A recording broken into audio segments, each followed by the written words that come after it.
দেশ সম্পূর্ণ অচল। এই অচল দেশটিকে কিভাবে সচল করা যাবে সেটা ছিল সবার মনে। অভ্যুত্থানের ছাত্র নেতারা ঠিক করলো দেশকে সচল করার জন্য একটি সরকার লাগবে। সরকার গঠন ও চালাবার জন্য তারা আমাকে খবর দিল। আমি তখন বিদেশে। প্রিয় দেশবাসী, বিগত 18 মাস আমার উপর অর্পিত দায়িত্ব নিষ্ঠার সাথে পালন শেষে একটি নির্বাচিত সরকারের কাছে দায়িত্ব হস্তান্তরের প্রাক্কালে অন্তর্বর্তী সরকারের প্রধান উপদেষ্টা হিসেবে আজ আমি আপনাদের কাছ থেকে বিদায় নেবার জন্য উপস্থিত হয়েছি।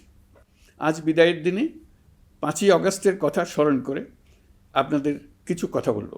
কি মহা মুক্তির দিন ছিল সেদিনটি। সে কি আনন্দের দিন। বাংলাদেশিরা দেশে বিদেশে যে যেখানে ছিল আনন্দের চোখের পানি ফেলেছিল। দৈত্যের গ্রাস থেকে তরুণ ছাত্রছাত্রীরা দেশকে বের করে এনেছে।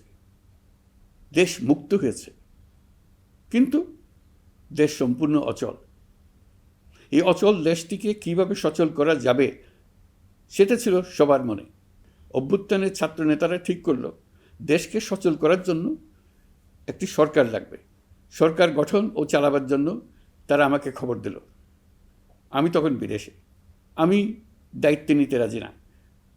তারা জাতির প্রতি কর্তব্য পালনের কথা বলে আমাকে রাজি করালো। 18 মাস পর এখন আমার যাওয়ার পালা। আমি আজ আমার কাজ হতে বিদায় নিতে আপনাদের সামনে এসেছি। আমাদের প্রথম কাজ ছিল দেশকে সচল করা। এটি ছিল সবচেয়ে কঠিন কাজ। যারা দেশকে লুটে পুটে খেত তারাই দেশের এই যন্ত্র চালাতো। তাদের একান্ত অনুগত লোকজন নিয়ে অভ্যুত্থানের সঙ্গে সঙ্গে সবাই পালিয়ে গেছে।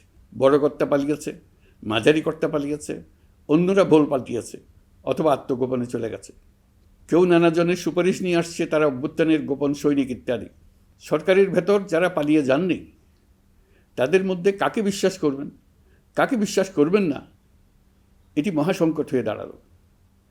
যতই মৃতদেহের অঙ্গ প্রত্যঙ্গবিহীন দেহের সন্ধান আসছিল ততই তারা চিহ্নিত হচ্ছিল। সেই থেকে 18 মাস চলে গেছে। অবশেষে 12ই ফেব্রুয়ারি আসলো।